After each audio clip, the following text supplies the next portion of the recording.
Good evening, Board of Trustees, Dr. Azrani, and Cabinet members. This is David Jones, the Principal of Alternative Education Programs within MJUSD for grade levels 1 through 12.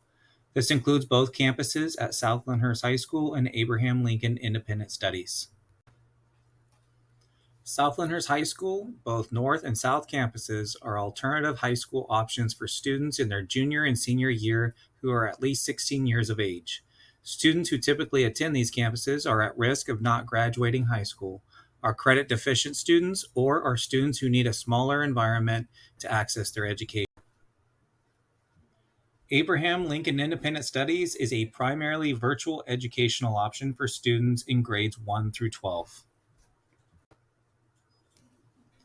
When developing and approving our Site Plan for Student Achievement, or SIPSA, it is important that we work collaboratively with all of our stakeholders. Our guiding principles are focused on improving the whole child as stated within our commonly aligned goals that can be seen at the bottom of this slide. South Lyndhurst serves 270 total students at both sites at one given time. We serve typically 400 or more students each school year, with our transient population coming in at each quarter. Approximately 46% of South Lyndhurst High School are identified as special needs students, which include English language learners, special education, homeless, and foster youth. The percentage of special needs students at ABL is 42% combined. Two fun facts that are highlighted within this slide is we do have our first CSU accepted candidate from South Lyndhurst High School directly from our school to 5 different CSU schools, and that is Natalie Acosta. Congratulations to you, Natalie, and our hardworking counselors as well as staff to get you to that point. We also have a 24% increase in our graduation rate at Abraham Lincoln Independent Studies, which huge shout out goes to our guidance counselor, Yaneli Munoz, our registrar, as well as our hardworking teaching staff and all of our support staff. Thank you.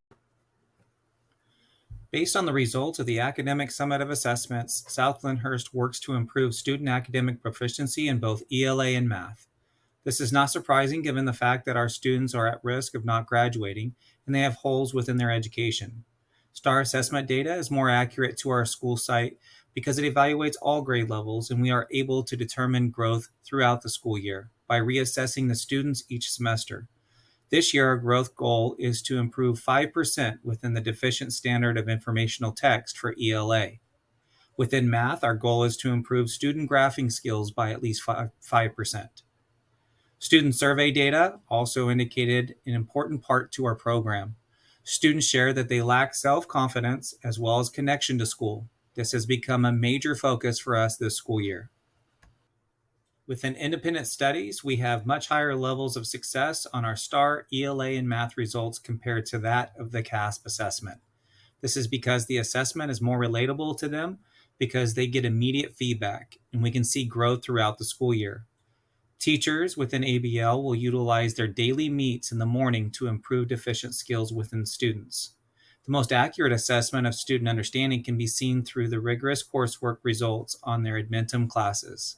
Over 31% of all secondary students are earning a 3.0 GPA or higher on their quarter transcript updates.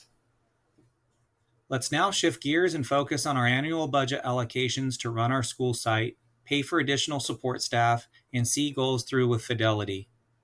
Our total budget, including carryover, was $250,260 for South Lyndhurst High School this year. We have put that budget to good use this year to serve our students and improve the quality of our program.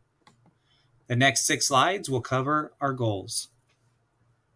Goal 1 is about improving academic performance and supports for students. This slide shows you all of the areas that we allocated our funds to meet this goal. Approximately 80% of our funding within Goal 1 went to staff that are shared with ABL. Our student support specialist provides one-on-one academic support and does home visits every Wednesday.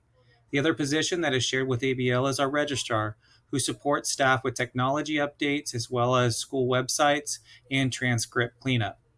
Our evaluative metric to improve within academic achievement and supports can be seen in the middle of this slide. We aim to improve graduation numbers by 5%, and all staff must attend at least one professional development offering per year. Goal 2 is about creating an environment that is safe. Our key strategy and expenditure here is work facilitating by our assistant principal. This allows a physical presence to be present on each side of the district. Last year, we saw an increase in suspensions among our alternative education campuses. This year, we aim to decrease our days of suspension by at least 5% or more by increasing student connectedness to school through activities, clubs, and incentive programs. Goal 3 is focused on preparing students for college and career after high school. This LCAP goal complements Site WASC goals 2 and 3. We are currently undertaking several strategies to support this goal, including taking students on quarterly field trips that focus on four-year colleges and trade schools, as well as apprenticeship programs, as well as arranging guest speakers, career days, FAFSA workshops, and resume building, and more.